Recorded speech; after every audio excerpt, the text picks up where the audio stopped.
Shalom semua, apa kabar? Di bulan yang penuh dengan rahmat dan malaikat, di bulan Desember ini, live kita hari ini, saya mau berdoa bersama dengan Anda untuk menghampiri tatah Tuhan sebentar lagi. Tapi sebelumnya kita dengar dulu kesaksian untuk meneguhkan hati. Karena pasti banyak orang berkumpul dengan sesuatu, masalahnya belum selesai, yang sakit juga mungkin masih belum sembuh. Ada banyak sekali yang harus dibawa ke hadapan Tuhan. Yang penting hati kita harus fokus. Jangan mendua, jangan pelin-pelan. Ya, kita baca dulu kesaksian. Yang ini dari France. Pada saat teduh 1 Juli 2020, Pastor Philip mengatakan ada yang ingin menjual rumahnya dengan harga yang cukup bagus. Dan saya imani bahwa itu saya. Hingga akhir Juli 2020 belum ada yang menawar rumah saya. Pada saat teduh 1 Agustus 2020, Pastor Philip menubuatkan kalau pada bulan Agustus akan ada mujizat besar bagi jemaat GMS dan pendengar saat teduh. Saya imani bahwa rumah saya pasti terjual di bulan Agustus itu. Lalu di pertengahan bulan ada yang menawar rumah saya dan kami sepakat tepat tanggal 31 buyer rumah saya melunasi hutang KPR yang sudah nunggak selama 7 bulan. Setidaknya saya sudah tidak terancam rumah saya akan dilelang. Tepat 10 November dilakukan akta jual beli. Tuhan Yesus sangat baik, memberi jalan keluar yang terbaik di tengah kondisi sedang pandemi. Tuhan Yesus memberkati. Puji Tuhan ya. Semoga ini jadi kesaksian, peneguhan bagi orang-orang juga bagi kita yang sekarang menantikan asetnya dijual untuk tutup hutang dan sebagainya. Saya berdoa bulan ini mendatangkan berkat dari Tuhan Yesus untuk setiap keluarga. Anastasia. Shalom Pastor Philip dan tim. Kemarin pada Rabu 18 November, saya mengikuti saat teduh. Kemudian Pastor Philip mengatakan bahwa ada beberapa orang yang sedang merasa seperti tidak dianggap. Itulah yang sedang saya rasakan. Saya langsung imani bahwa itu adalah saya. Dan hati saya pun tersentuh, saya menangis sejadi-jadinya. Kemudian Pastor Philip berkata bahwa Anda merasakan seperti sesak di leher. Dan Pastor Philip doakan bahwa sesak itu akan keluar dari dalam diri Anda. Saya mengimaninya dan merasakan ada seperti gelembung tak kelihatan yang tidak terlihat yang keluar dari leher saya sebanyak 2 kali.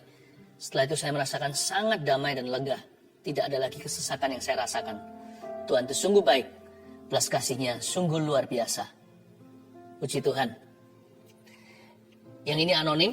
Shalom Pastor dan tim. Selama 4 hari saya sakit infeksi saluran kencing dan belum sempat ke dokter karena untuk berdiri dan jalan saja sangat sakit.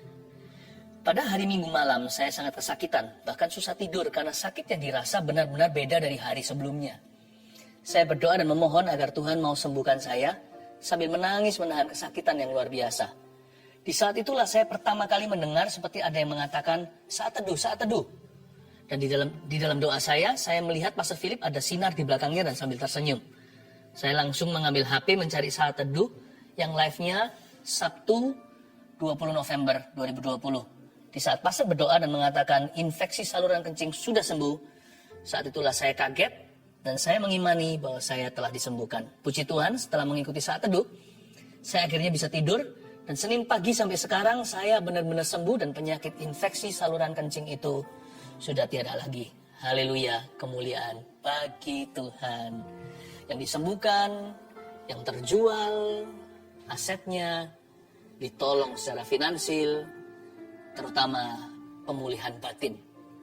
Kelepasan pun terjadi di hati yang sesak dan gundah gulana.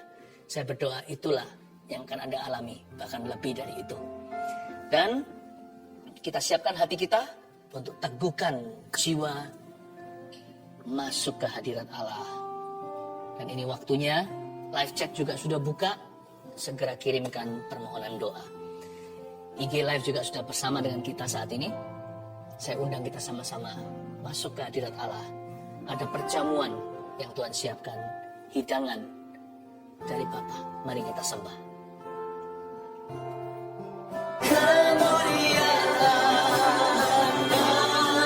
bagimu di tempat maha tinggi.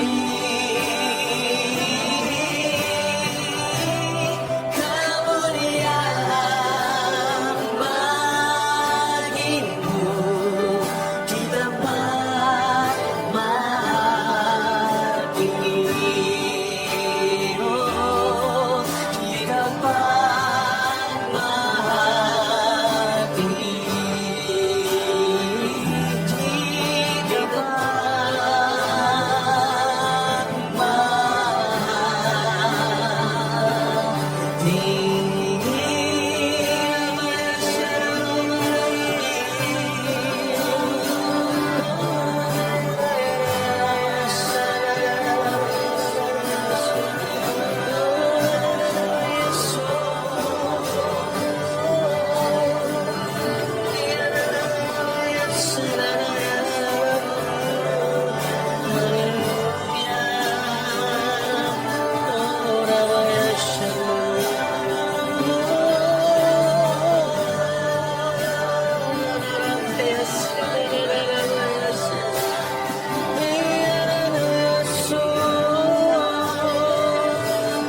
Ku ingin tetap di sini,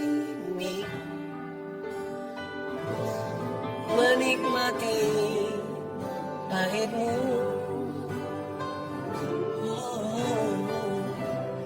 Ku ingin tetap di sini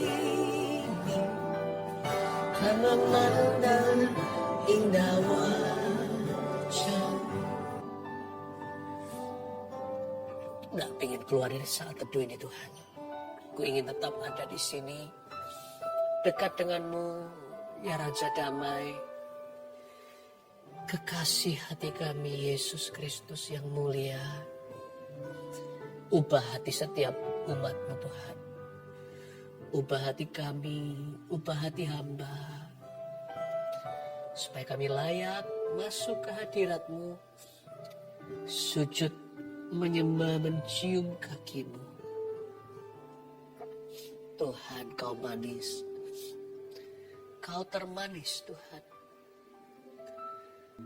Tiada yang seperti Engkau di hadirat-Mu. Tak pernah kami merasa terburu. Dan tak pernah kami merasa diburu. Di hadirat-Mu kami adalah kesayangan. Di mata-Mu, di pikiran-Mu, di tangan-Mu. Kami kesayangan-Mu. Pelai, buai, gendong setiap domba-domba-Mu yang sakit Kau gendong. Yang terluka Kau peluk Tuhan.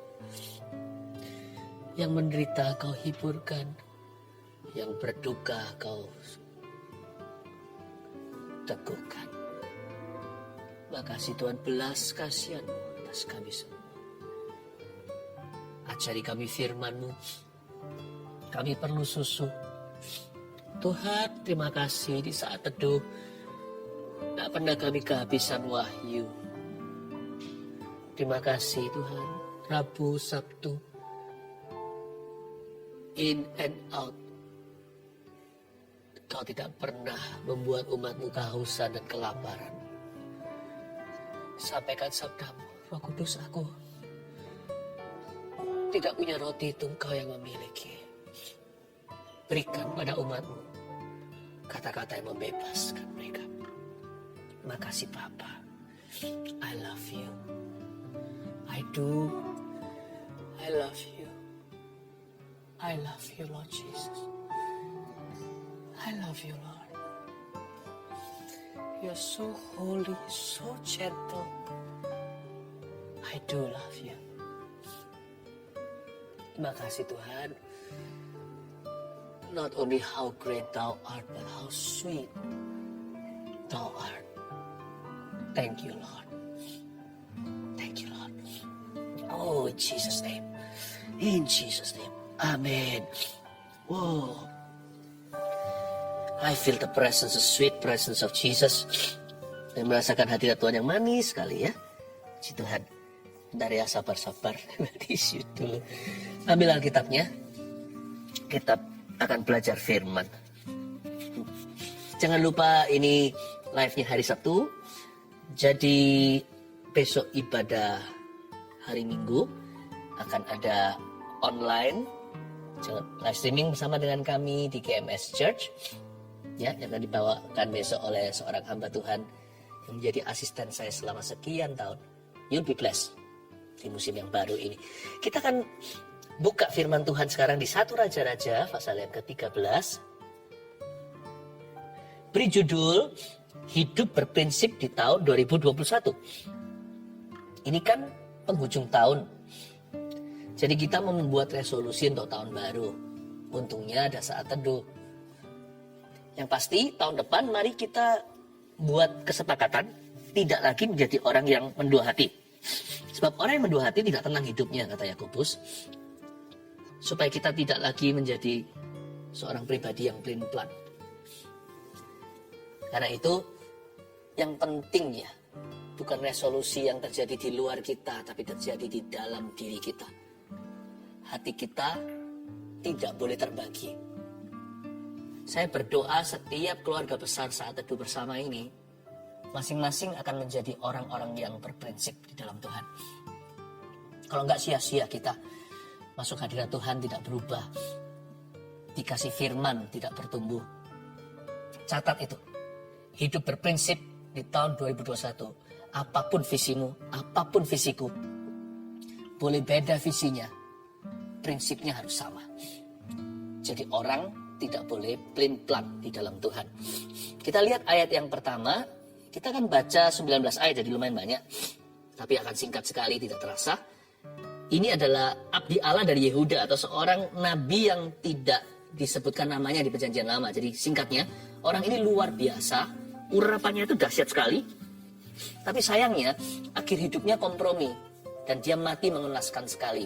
Kita tidak baca seluruh pasal, terlalu panjang, tidak cukup waktu. Tapi saya mau jelaskan pada Anda bahwa ternyata urapan atau pernyataan kuasa Tuhan, bahkan mujizat sekalian, tidak menjamin bahwa Anda tidak menjadi orang pelin-pelan. Ternyata kebulatan hati itu adalah keputusan hati. Jadi untuk Anda menjadi orang yang berprinsip, harus bertekad bulat. Buatlah keputusan, itu bukan di sisi Tuhan. Tuhan sudah mengurapi si nabi ini. Tuhan sudah menunjukkan kuasanya, bahkan terjadi manifestasi. Tapi apakah dia jadi orang yang berprinsip atau kompromi? Itu pilihan hati sendiri. I think this is your part. This is my part. Mari kita belajar dari kehidupan seorang hamba Tuhan yang awalnya luar biasa, berakhir tragis, supaya kita bisa menjadi seorang pribadi yang berkenan. Ayat 1. Sedang Yerobeam berdiri di atas mezbah itu sambil membakar korban.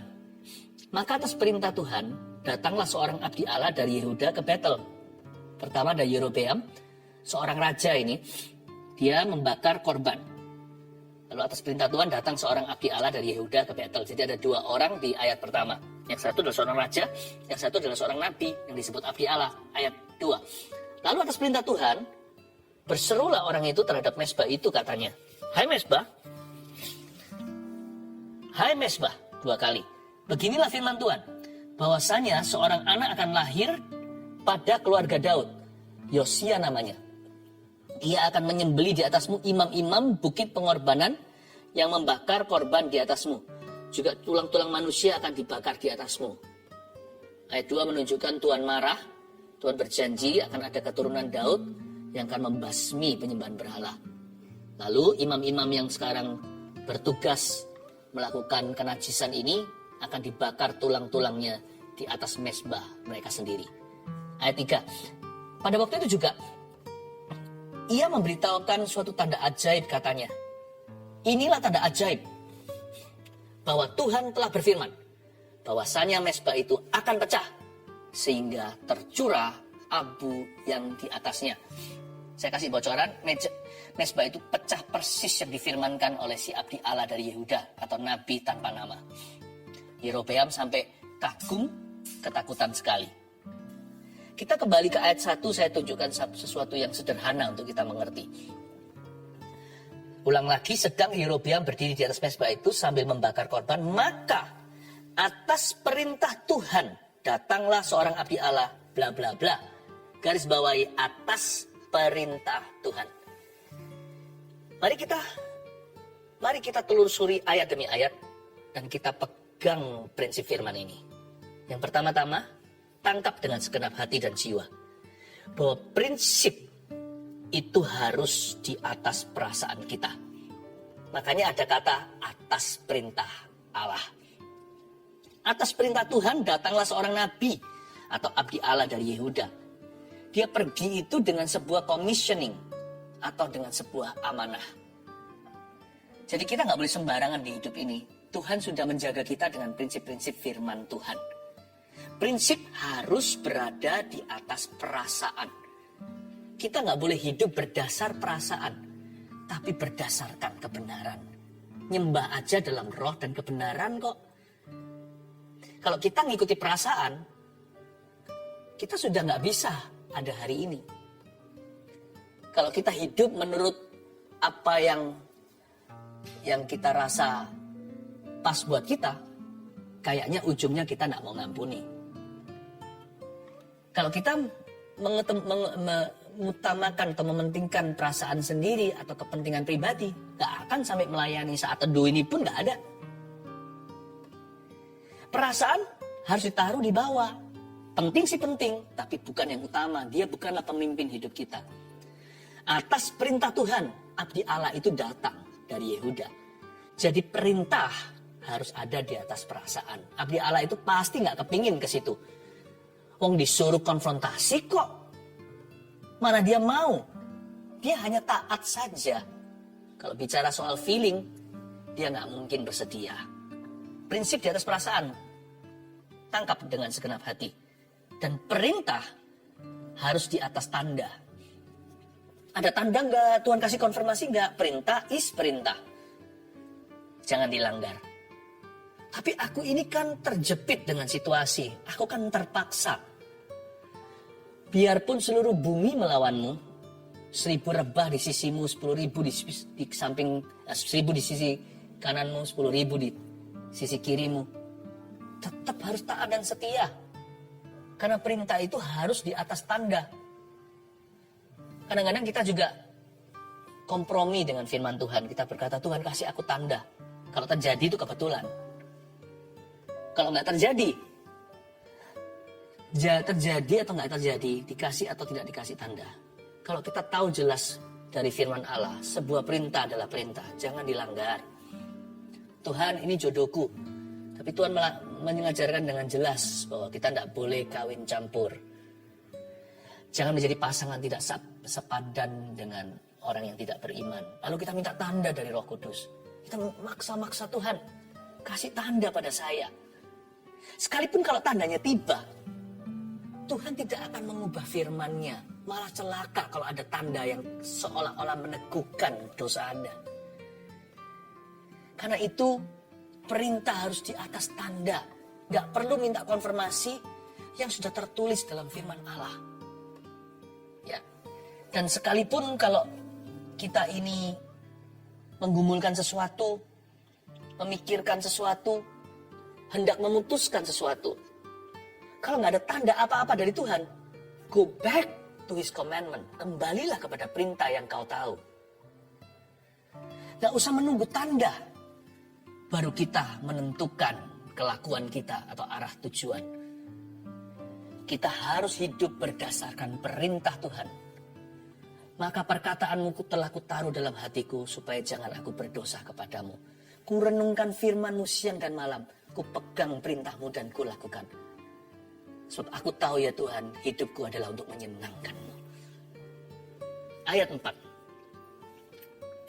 Demi Raja Yerobeam mendengar perkataan abdi Allah yang diserukannya terhadap mezbah di Betel itu. Ia mengulurkan tangannya dari atas mezbah dan berkata, tangkaplah dia. Si raja suruh tangkap Nabi. Tetapi tangan yang diulurkannya terhadap orang itu, terhadap abdi Allah tersebut, menjadi kejam. Sehingga tidak dapat ditariknya kembali. Ini sebuah keajaiban dari Tuhan. Si raja jahat Yerobeam ini, ketika ditegur malah emosi. Lalu dia ulurkan tangannya pakai gerak-gerik tubuh segala. Dia mentang-mentang yang berkuasa. Dia tunjukkan lewat gesture atau bahasa tubuhnya. Who's the boss in the room? Siapa yang paling berkuasa di ruangan itu? Dia tidak menghiraukan, mengabaikan hadirat Allah di alam semesta. Dia ulurkan tangannya kepada seorang abdi Allah. Seorang nabi utusan Kristus di perjanjian lama. Dia berkata, tangkap dia. Arrest him. Soldiers, tentara. Borgol dia, masukkan ke dalam penjara. Waktu dia ngomong itu, tangannya nggak bisa ditarik kembali. Secara profetik, Tuhan hendak bicara pada kita hari ini. Tangan yang diulurkan menentang Tuhan tidak akan bisa ditarik kembali. So, hati-hati. Paulus menaruhnya dalam kalimat yang sangat artistik sekali. Buat apa? Percuma menendang galah. Sama seperti kita hari ini bahasa sehari-hari, kalau kita tendang tembok dari batu atau pintu dari baja, sakit sendiri. Siapa mengulurkan tangannya melawan titah-titah Tuhan, meresikokan tidak bisa ditarik kembali itu tangan. Karena itu hari ini berbahagialah setiap kita yang dosanya diampuni. Berbahagialah setiap orang yang masih diberi kesempatan untuk bertobat. Berbahagialah dirimu dan diriku jikalau hari ini kita masih punya peluang untuk memperbaiki kesalahan. Anggaplah kesabaran Tuhan untuk kesempatanmu untuk berbalik. Namun jangan mencobai Tuhan. Sebab Tuhan telah memberikan sebuah cerita ini bukan untuk pengangguran di Alkitab. Kita dikasih story seperti ini sebagai peringatan. Raja aja tidak kecuali. Kalau Anda baca Yerobeam itu dulu gimana Tuhan yang install dia. Tuhan yang pasang. Tuhan yang panggil dia. Orang begini pun bukan terkecualian. Punya kuasa, bahkan merasa dirinya maha kuasa. Dia ulurkan tangannya, seolah-olah dia bisa membuat seseorang itu hidup atau mati sesuai dengan kehendak hati. Lihat tangannya terulur, tidak bisa ditarik kembali. Apa garansinya kalau kita sengaja menyakiti dia, bahwa kita masih berkesempatan melihat hari esok untuk memperbaiki kesalahan kita? Tidak ada. Pengampunan Tuhan itu tidak mengambil roh takut akan Allah. Pengampunan Tuhan justru membuat kita semakin takut akan dia. Bukan ketakutan artinya menjauhi, tapi membuat kita semakin mengagumi dan merasakan bahwa pengampunan itu anugerah. Tidak bisa dibeli. Apa yang tidak bisa dibeli? Jangan coba-coba. Hanya karena itu diberikan dengan murah hati bukan berarti murahan. Kemurahan Allah itu bukanlah kesempatan untuk berbuat dosa. Ayat 4 menunjukkan pada kita di tahun 2021, jangan jadi seseorang yang menentang kehendaknya. Jangan menjadi seseorang yang menentang Tuhan. Yerobeam adalah seorang yang termasuk umat Allah. Jadi secara status dia bukan orang kafir. Dia orang fasik. Statusnya umat, kelakuannya kiamat. Jangan jadi orang seperti itu di tahun 2021. Jangan keplin, jangan keplan. Jangan pergi ke arah setan. Jadilah orang yang berprinsip pada Tuhan. Karena Tuhan mengasihimu. Dan Tuhan ingin menjadikan 2021 nanti di penghujung tahun depan sebagai perayaan kemenanganmu bersama dengan Tuhan. Katakan amin. Ayat 5. Mezbah itu pun pecahlah, sehingga abu yang di atasnya tercurah.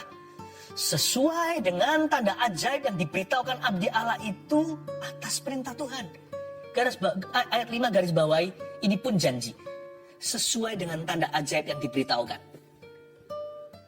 All of God's prophecy will be fulfilled in your life. Nubuatan yang dari Tuhan pasti digenapi. Tidak mungkin tidak digenapi. Pasti terjadi. Kalau dari Tuhan loh ya, bukan yang dibuat-buat. Nubuatan firman apalagi yang tertulis, udah jangan diragukan. Nubuatan yang didengar berupa rema pun dapat dipercayai. Nubuat yang kita terima bukan hanya sebagai pembacaan, tapi pendengaran itu pun trustworthy atau tidak akan mengecewakan. Alkitab mengatakan dengan jelas pengharapan seperti itu tidak akan mengecewakan. Nubuatan yang dari Tuhan pasti terjadi. What has God spoken about your life? It will happen. It will come to pass. Apapun yang Tuhan katakan dalam hidupmu. Ketika hati Anda mencari dengan hati yang hancur, jiwa yang patah, remuk. Engkau mencari kehendaknya, lalu Tuhan bicara sesuatu sekalipun tidak audible di telinga. Tapi ada sebuah konfirmasi peneguhan dalam spirit dan jiwa kita. Dalam hati kita, kita mendengar seolah-olah suara sepoi-sepoi basah dari Roh Kudus yang tidak menentang firman Tuhan, tetapi yang mengingatkan apa yang Yesus katakan. Tiba-tiba seperti ayat-ayat yang ditulis di kitab ini melompat ke jiwa kita. Itu semua pasti akan digenapi, itu semua pasti terjadi, itu semua pasti akan berlalu. Karena Alkitab mengatakan di ayat 5, sekalipun abdi Allah ini pun akhirnya kompromi, ternyata tidak terlalu kualifikasi. Namun lihat, sekalipun dia kurang dewasa, tapi kalau Tuhan yang suruh sesuatu, permata berlian keluar dari mulut babi tetap adalah berlian yang mahal. Jangan pandang orangnya. Jangan lihat medium atau salurannya. Lihatlah sumbernya, kalau itu firman, kalau itu dari Roh Kudus di hidupmu. Dalam roh yang paling murni ketika engkau menerima nubuatan ini, itu akan terjadi. Dan salah satu nubuatan yang saya pegang untuk Anda sekalian, keluarga besar Saat Teduh ini adalah bulan Desember ini. Bulan berkat dan rahmat, pintumu akan diketuk oleh malaikat. Tentunya ini bahasa kiasan, siapa tahu terjadi sungguhan. Siapa tahu terjadinya maksudnya secara harafiah. Terjadi sungguhan pasti nubuatan ini dikenapi. Tapi bagaimana terjadinya mungkin dengan cara yang alami. Tidak semua secara supranatural. Namun saya berdoa pintu setiap keluarga diketuk surga. Kirimanmu sebentar lagi tiba. Itu nubuatan dalam nama Yesus dari hati yang paling murni. Saya utarakan dengan iman ke atas hidupmu hari ini. I pray in Jesus' name. God will fulfill that. Tuhan akan menggenapi itu. Ayat yang ke-6. Lalu berbicaralah raja dan berkata kepada abdi Allah itu. Ini rajanya panik nih. Tangannya gak bisa ditarik kembali. Lalu dia berkata gini. Mohonkanlah belas kasihan Tuhan Allahmu. So far so good. Dan berdoalah untukku. Wow, raja ini merendahkan hati. Kayaknya, lihat kalimat berikutnya. Berdoalah untukku supaya tanganku dapat kembali. Kok bukan mendoakan hati tapi mendoakan tangannya. Don't pray for your hands. Pray for your heart. Jangan berdoa untuk tanganmu saudara. Sekalipun tangan itu akan sebentar lagi menerima sesuatu dari sorga. Jangan doa untuk tanganmu. Doakan hatimu. Tuhan tak pernah berkata jagalah tanganmu dengan segala waspada. Jagalah hatimu dengan segala waspada. Dari sana segala kehidupan mengalir. Tangan itu hanya menerimanya. Hati itulah sumber atau pintunya. Doakan hatimu, nih raja gak bertobat Yerobeam ini. Tangan gak kembali. Bukannya doakan hati. Dia minta sama Nabi berseru lagi dengan panik-panik sekali. Tolong doakan tangan saya. Salah raja, salah baginda. Mau doakan hatimu yang bebal itu. Doakan hatimu yang serakah. Doakan hatimu yang pelin-pelan, yang mudah kompromi, yang sok-sokan, yang gak suci. Dari situ keluar perzinahan, dari sana keluar pembunuhan, dari tempat yang tersembunyi di dalam sanubari dan batinmu itu keluar segala macam dosa yang menajiskan. Pray for your heart. Hidup berprinsip itu dimulai dari hati. Makanya itu sering-sering masuk hadirat Tuhan seperti ini itu, hati kita diolesi oleh balsam Gilead. Waktu kita itu membaca firman Tuhan, hati kita itu sedang dicuci. Tapi kok enggak basah waktu saya baca Alkitab. Makanya dry cleaning Tuhan itu luar biasa. Cuci kering tanpa disadari, hatinya steril bersih. Karena itu saya rajin masuk ke hadirat Tuhan seperti itu dan membaca Alkitab. Suka nggak suka, gua rasa nggak kerasa. Saya ngerasa sesuatu nggak ngerasa sesuatu, peduli amat.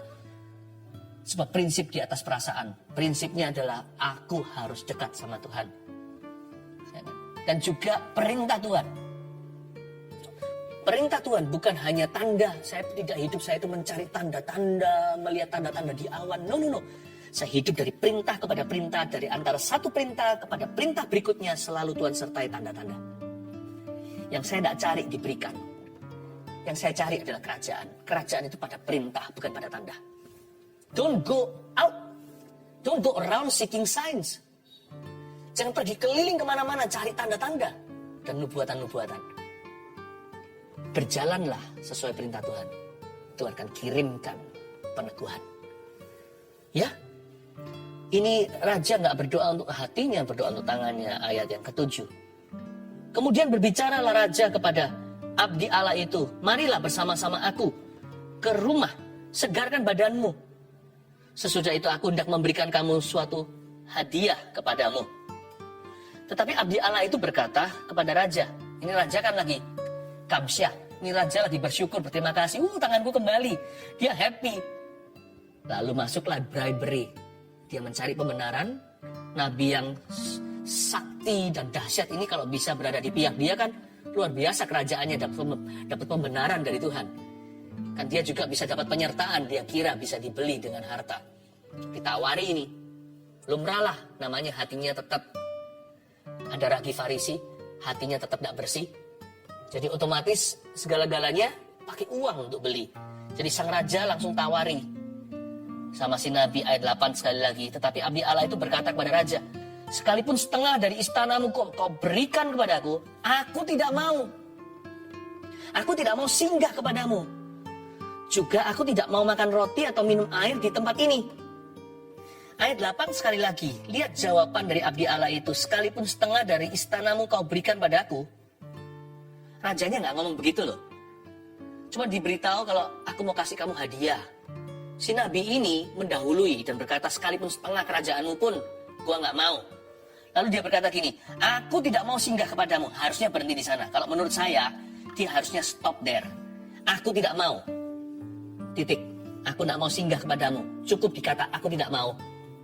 Berhenti. Jangan banyak. Kita jangan banyak omong. Aku tidak mau. Lalu dilanjutkan setelah kalimat itu kan. Juga aku nggak mau makan roti dan minum air di tempat ini. Menurut saya, by then he already talk too much. Seharusnya, biarlah tidakmu adalah tidak. Singkat saja. No, thank you. Tidak, Raja. Terima kasih. Nggak usah. Tidak. Sekalipun kamu kasih setengah kerajaanmu, berarti dia sempat pikirkan kan? Dia buka celah. Lalu dia berkata, aku juga nggak mau makan roti dan minum airmu. Di tempat ini pun aku tidak bersedia, sekalipun di istana. I think he talk too much. Sometimes ya, kadang-kadang. Kalau kita mau jadi orang yang berprinsip itu, bisa bocor setengah mati kalau kita terlalu banyak bicara. Ya, tidak ada orang yang sempurna lah. Kita semua pasti pernah ngomong sesuatu, lalu kita sesali atau kita salah berkata-kata. Tidak ada orang yang sempurna. Siapa bisa kekang lidahnya sempurna, orang itu orang sempurna. Tidak ada orang gitu. Cuma Tuhan Yesus saja. Tidak bisa dijebak sama sekali. Tapi mari kita belajar tahun depan. Fewer words. Listen more. Lebih banyak mendengar. Lebih sedikit berkata-kata. Seperti pahlawan Daud itu loh yang akhirnya jadi panglimanya. Yang ini banyak gejolak. Yang itu banyak komentarnya. Ada satu yang diam-diam bunuh singa. Bunuh raksasa. Semua pekerjaan beres. Namanya Benaya. Di zaman Salomo. Dia menjadi panglima. Mari kita membuat satu resolusi. Aku mau jadi orang berisi, bukan tong kosong nyaring bunyinya. Tahun depan, aku jadi orang berprinsip. Mau tahu orang berprinsip seperti apa? Bukan berarti orang berprinsip itu diam, introvert, mikir, lalu sendirian, eksklusif, lalu tidak pernah bergaul dengan sesamanya. Enggak. Salah. Itu pendiam. Itu bukan orang berprinsip. Tapi orang berprinsip akan berbobot kata-katanya. Orang berprinsip juga nggak banyak bicara. Dia banyak selesaikan pekerjaan. Mulai dengan gitu ya. Kita mulai dengan sifat dan warna orang berprinsip seperti apa. Dan Nabi ini mulai menunjukkan tanda-tanda bahwa dia bukanlah orang demikian. Ayat 9. Sebab begini ya diperintahkan kepadaku atas firman Tuhan. Jangan makan roti atau minum air dan jangan kembali melalui jalan yang telah kau tempuh itu. Aduh, he talk and talk again. Sebab beginilah diperintahkan Tuhan kepadaku atas firman Tuhan. Harusnya raja itu kalau iseng bisa berkata, siapa yang nanya? Lalu pergilah ia melalui jalan lain dan tidak kembali melalui jalan yang telah diambilnya untuk datang ke Betel. Ya. Di Betel, diam seorang nabi, anak-anaknya dan anak-anaknya datang menceritakan kepadanya segala perbuatan yang dilakukan abdi Allah pada hari itu di Betel. Mereka menceritakan juga kepada ayah mereka perkataan yang dikatakannya kepada raja. Jadi akhirnya burung membawa perkataan berlebihan dari si abdi Allah kemana-mana. Apa yang terjadi adalah because he talk too much, karena dia terlalu banyak bicara, khususnya di area yang masih abu-abu. Akhirnya perkataan dia ditangkap oleh seorang nabi palsu yang senior dan lebih tua. Apakah itu nabi palsu atau asli? Nggak tahu, sejarah membuktikan banyak orang itu berubah sisi. Awalnya baik seperti Bileam lalu jadi buruk. Pokoknya kali ini si nabi ini dipakai oleh kuasa gelap untuk menjatuhkan abdi Allah. Ketika ditangkap perkataan itu oleh seseorang, dan kebetulan itu adalah anak-anak nabi palsu itu, dibawa pulang ke rumah, diceritakan papanya interest sekali untuk menjebak abdi Allah atau nabi tanpa nama ini. Sayang sekali, dengan banyak bicara, kita bisa buka celah. Dan kalau kita banyak ngomong di area abu-abu, prinsip kita akan goyah. Sehingga nanti, perkataan kita bisa ditangkap oleh setan. Be careful when you're angry. Kita semua harus belajar. Lebih baik kita diam. Waktu kita nggak yakin, hati kita pahit seperti menusuk-nusuk dalam batin, lebih baik silent dulu. Karena perkataan kita bisa ditangkap oleh roh jahat. Ayat 12. Kemudian ayah mereka bertanya, dari jalan manakah ia pergi? Lalu anak-anaknya menunjukkan kepadanya jalan yang diambil abdi Allah yang datang dari Yehuda itu. Ia berkata kepada anak-anaknya, "Pelenai keledai bagiku." Mereka memelenai keledai baginya. Lalu ia menungganginya dan pergi mengikuti abdi Allah itu dan mendapatinya duduk di bawah sebuah pohon besar. Ia bertanya kepadanya, "Engkaukah abdi Allah yang telah datang dari Yehuda?" Jawabnya, "Ya, akulah itu." Katanya kepadanya, "Marilah bersama-sama aku ke rumah untuk makan roti ya."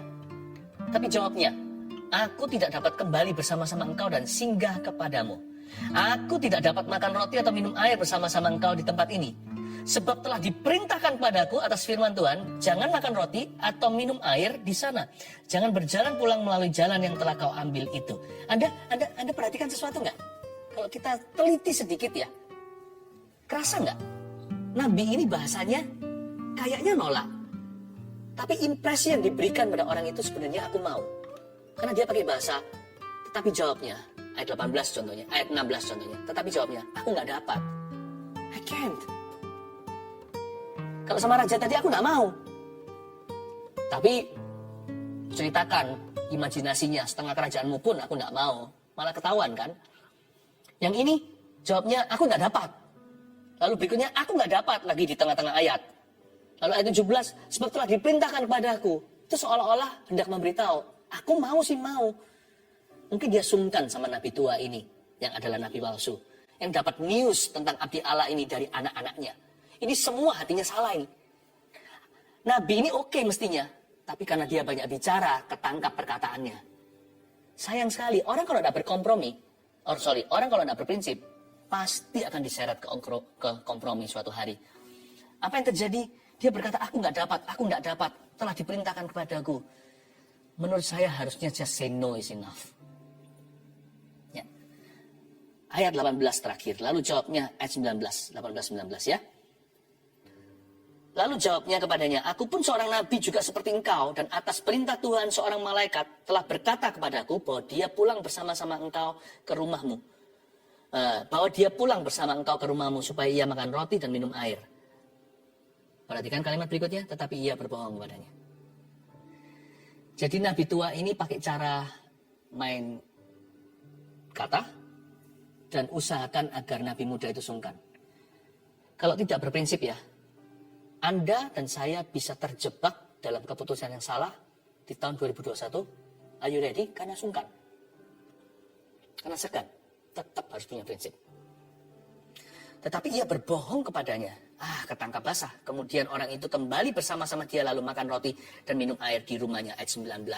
Saya tidak baca lebih lanjut. Anda bisa baca sendiri di rumah. Ujungnya nabi ini mati. Abdi Allah ini dihukum. Si nabi tanpa nama ini akhirnya dimangsa singa. Mengenaskan tragis sekali endingnya. Seorang yang dipakai luar biasa awalnya. Berujung bukan hanya kompromi. Tapi ditinggalkan oleh penyertaan. Di mana kegagalannya? Saya jelaskan sepanjang perjalanan firman tadi. Gimana dia bicara terlalu banyak. Dia sungkan sama orang lebih daripada takut akan Tuhan. Dia tidak letterlek sama Tuhan. Tidak harafiah mengikuti firman Allah. Dan dia juga pelin-pelan dalam hal menolak sesuatu yang tahu bukan porsinya. Dia berkata, aku tidak mau tapi masih ada bla bla bla. Dia berkata, aku tidak dapat karena Tuhan perintahkan. Seolah-olah dia nggak menyatu dengan Tuhan. Itu sama dengan seorang perempuan. Seorang perempuan. Kalau laki coba-coba. Kalau Anda memberikan sinyal. Mungkin dalam pacaran. Ya pria itu jadi berani. Jangan bilang papaku tidak memperbolehkan aku. Harus Anda sendiri berdiri dan berkata, aku tidak mau karena aku menghormati kekudusan pernikahan nanti. Kalau hubungan ini harus berakhir pada pelaminan, holy matrimony. Dan kita harus holy dari hari ini. Nah begitu laki akan mundur. Tapi kalau si cewek menunjukkan dia juga mau tapi dia nggak berani. Atau karena dia dikekang oleh orang tua. Wah, pasti ada kesempatan yang dicari-cari dalam kesempitan. Anda dan saya mau jadi orang berprinsip tahun 2021 harus menyatu dengan Tuhan. Menyatu dengan firman. Firman di dalammu, engkau di dalam firman. Jangan berkata Tuhan maunya gini, jadi aku nggak bisa apa-apa. No. Karena Tuhan menghendaki, terjadilah kehendakmu Tuhan. Aku juga mau itu. Kalau Tuhan nggak mau, saya juga menolaknya mentah-mentah. Bukan karena Tuhan, saya pun tidak bersedia. Orang berprinsip itu menyatu dengan Kristus. 1, 2, 3, tulis prinsip hidup kita harus seperti apa di tahun 2021. 1, prinsip harus sederhana. Prinsip-prinsip hidupmu itu dari firman harus dicatat dalam benak